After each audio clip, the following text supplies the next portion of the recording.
여호와께서 모세에게 말씀하여 이르시되 이스라엘 자손에게 명령하여 모든 나병한 자와 유출증이 있는 자와 죽음으로 부정하게 된 자를 다 진영 밖으로 내보내되 남녀를 막론하고 다 진영 밖으로 내보내어 그들이 진영을 더럽히게 하지 말라.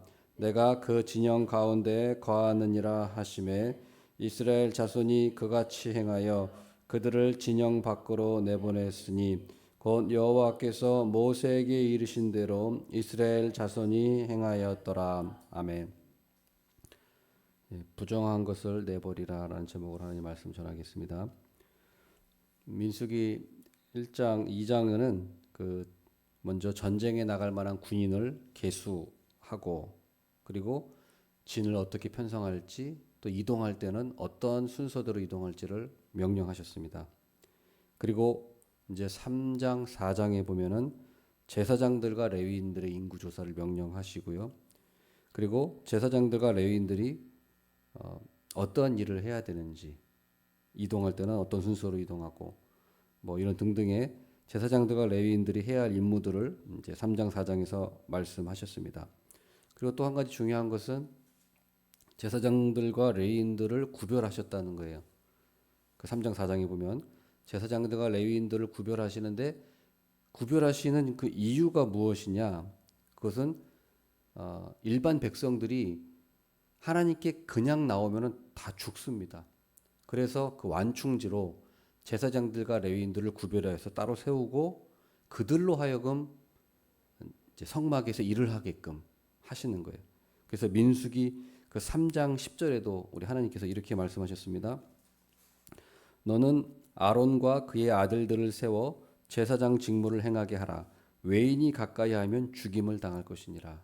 그러니까 하나님은 창조주시고 너무 거룩하시다 보니까 우리 일반 피조물들은 하나님께 그냥 갔다가는 다 죽는 거예요. 하나님은 거룩하시고 우리는 더럽기 때문에. 그렇기 때문에 제사장과 레위인을 세워서 완충지대를 만드신 겁니다. 그들이 성막에서 이렇게 일을 해라. 그러나 아무리 제사장과 레위인일지라도 그들도 하나님 앞에 거룩하지 못하면 그들도 무사하지 못했어요. 그래서 나답과 아비후, 아론의 두 아들은 다른 불을 들이다가 즉사하는 그런 일이 발생했습니다. 그래서 아무튼 민수기 1장, 2장, 3장, 4장에서는 성막을 구별하셨어요. 아무나 가까이 오지 마라. 제사장과 레위인을 세웠다. 그런 얘기를 하신 것이고 이제 우리가 민수기 5장, 6장을 읽으셨는데 이 부분은 뭐냐면 이제 일반 백성들이 있는 그 지역, 그 진영이라고 하거든요. 이제 성막이 있고 성막 바깥을 진영이라고 해요. 진영은 일반 백성들이 머무는 곳이고 이제 진영이 있고 진영 또 바깥이 있죠. 이게 세 군데로 나뉘는 거예요. 성막, 진영, 진영 바깥. 성막이 가장 거룩하고 하나님이 계신 곳. 그 다음에 진영이에요. 그 다음 진영 밖은 아예 더러운 곳이. 그래서 이렇게 세 단계로 구분이 되는데 이제 민수기 5장, 6장은 진영, 일반 백성들이 사는 곳을 깨끗하게 하시는 거예요. 그 명령입니다. 그러니까 세 가지를 명령하셨어요. 이 진영, 일반 백성들에게 깨끗하게 하는 그 방법 세 가지를 말씀하셨어요. 첫 번째로는 1절부터 4절까지 명령인데 부정한 자를 다 진영 바깥으로 추방시키라는 거예요. 부정한 자, 나병한 자, 유출병한 자, 주검으로 부정하게 된 자. 이것을 추방시켜라. 진영 바깥으로. 이것을 우리가 지금 신약 성도들에게 그대로 적용을 하면 안 되죠. 이것은 이제 구약 시대의 법이에요. 율법. 그러니까 지금 이걸 그대로 적용할 필요는 없어요. 할 수도 없고요. 그럼 어떻게 적용해야 되느냐? 이것은 죄악을 우리들에게서 추방시키라는 거예요. 확실한 죄악들이 있잖아요. 십계명에서 그런 명령하는 죄악들, 이런 죄악들을 멀리하라는 거예요. 추방시키라는 거예요. 아예 나한테서 멀리 떨어지게 만드는 거예요. 시편 1편하고 똑같죠? 복 있는 사람은 악인들의 꾀를 따르지 않는다. 아예 악인들의 꾀를 따르지 마. 그 다음에 죄인들의 길에 서지를 말아라. 아예 그 길에 들어서지를 말아라. 그 다음에 오만한 자들의 자리에 앉지 말아라. 추악하고 더러운 것들을 아예 끊어버리고 내 안에서 추방시켜 버려라. 이것이 지혜로운 것이다. 이것을 말씀하는 거예요. 잠언 22장 24절에도 노를 품는 자와 사귀지 말며 울분한 자와 동행하지 말지니 그의 행위를 본받아 내 영혼을 올무에 빠뜨릴까 두려움이니라. 더러운 사람들, 죄악된 사람들과 같이 사귀다 보면 당연히 그들에게로 우리가 행위를 본받게 돼 있어요. 유혹을 받게 돼 있어요. 그러니까 아예 그렇다고 해서 아예 믿는 사람하고 교제하지 말라 그런 얘기가 아니고 죄악을 짓는 그 자리에 가지 말라는 거예요. 교제하지 말라는 게 아니고요. 죄악을 지을 수 있는 그런 유혹을 받는 자리는 아예 가지를 말고 그렇게 아예 보지도 말고 그들하고 있지도 말라는 거예요. 연탄 나는 집을 지나가면서 어떻게 발바닥이 검어지지 않을 수가 있겠습니까? 그래서 부정한 자를 진영 밖으로 내보내라. 부정한 걸 아예 추방시켜라. 멀리해라. 보지도 말고 듣지도 말고 가지도 말아라. 그런 말씀입니다. 그다음 두 번째로는 죄에 대한 값을 치르라고 하셨어요. 이것은 5절부터 10절까지 말씀입니다. 5절부터 10절까지 말씀 보면은 죄에 대한 값을 치르라고 하셨어요.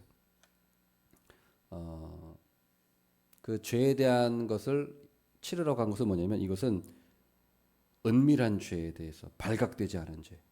죄를 지었지만 발각되지 않았어요. 이런 죄들도 얼마든지 있을 수 있습니다. 사실은 발각된 죄보다 발각되지 않은 죄들을 더 많이 있죠.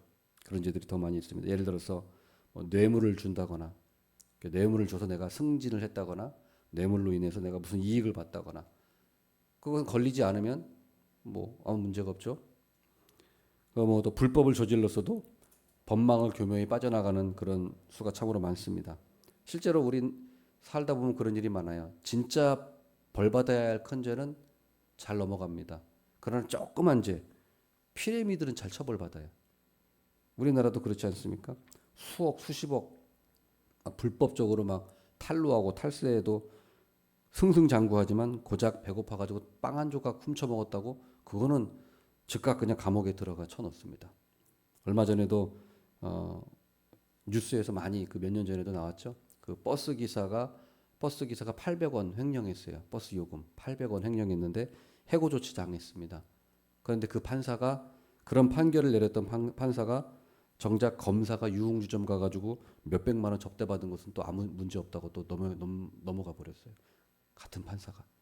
그러니까 버스 기사가 800원 횡령한 거는 해고 조치 시킨 게 정당하다고 판결을 내렸고 검사가 유흥주점에서 몇백만 원 접대받은 거는 아무 문제 없다고 돌려보내고 이게 우리나라 검사예요. 우리나라 법이 이렇게 하는 사람들이 현실입니다. 현실 이게.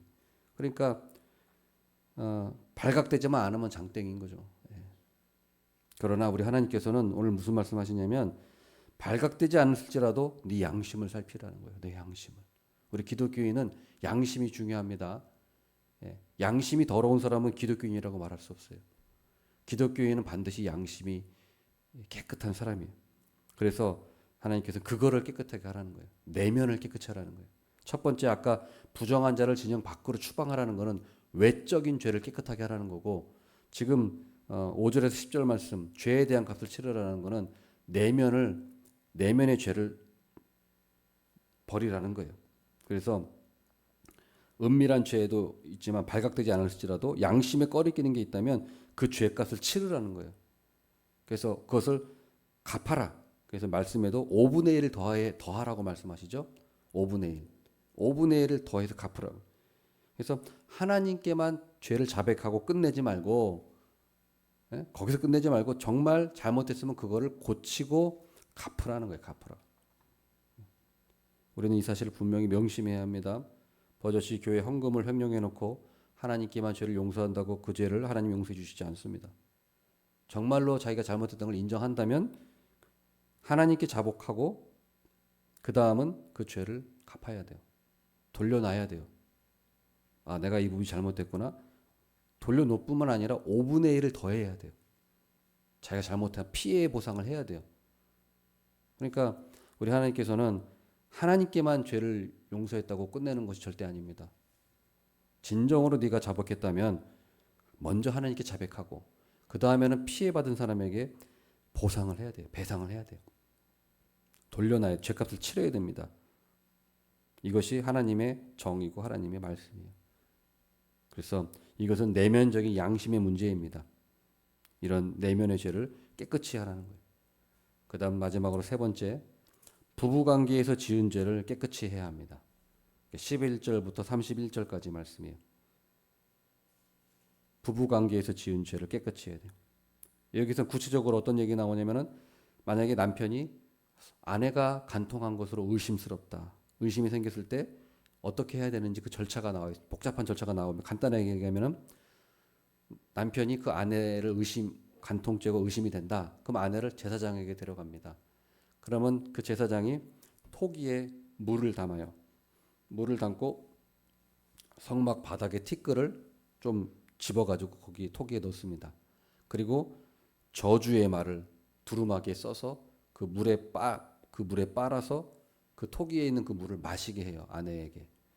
마시게 됐을 때 정말로 이 여인이 간통했다면 쓴 물이 돼서 이 여인의 배에 문제가 생기고 저주가 생기고 너쪽다리가 마르고 해서 저주가 될 것이고, 만약에 정말 무죄하다면 아무 문제가 없게 된다는 그런 내용입니다.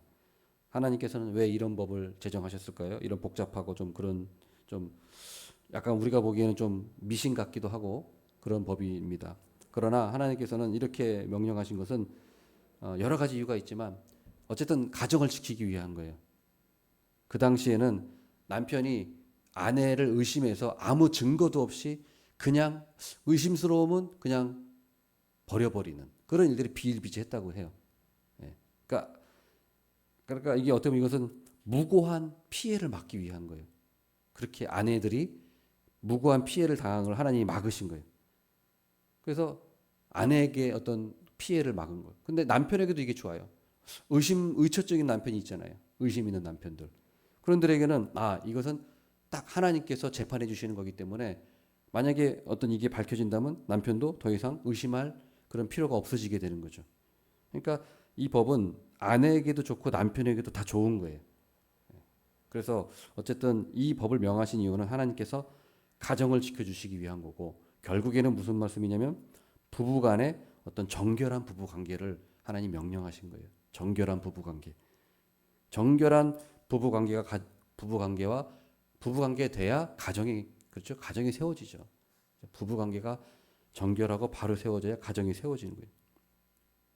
근데 지금 이 시대는 사실은 부부관계 신뢰가 많이 깨져 있어요. 부부관계 정결한 관계 거의 깨져 있어요. 외도하지 않는 그런 관계가 별로 없을 정도로, 우리들은 교회에 다니는 사람들은 잘 모를 수 있으나 밖에 나가면 정말로 이 부부관계가 깨져 있는 관계는 거의 7, 80%는 그렇다고 봐야 돼요. 자, 말씀을 맺겠습니다. 우리 하나님께서 이제 오늘 말씀 뭐냐면 진영, 일반 백성들을 깨끗하게 하는 방법을 말씀하신 거예요. 세 가지. 첫 번째로는 부정한 거 멀리해라. 아예 내버려라. 추방시켜라. 더러운 것 가까이 하지 말아라. 외적인 더러운 게 버려라. 그 다음 두 번째로는 내면의 죄를 깨끗이 해야 되는데 그건 어떻게 하냐면 죄를 자백하고 피해받은 사람 보상을 하고 죄값을 치러야 됩니다. 그냥 하나님께만 잘못했습니다고 말하지 말고 잘못한 그런 피해를 본 사람들에게 보상을 해라. 5분의 1을 더 해라. 양심을 깨끗이 해라. 그 얘기입니다. 그 다음 마지막으로 부부간에 부정한 일을 버리고 신뢰를 회복하고 정결한 부부관계가 되도록 하라는 거예요. 이 세 가지 일반 백성들에게 명령하셨습니다. 이것을 명심하고 우리도 거룩한 백성으로 살아가기를 축원합니다. 아멘.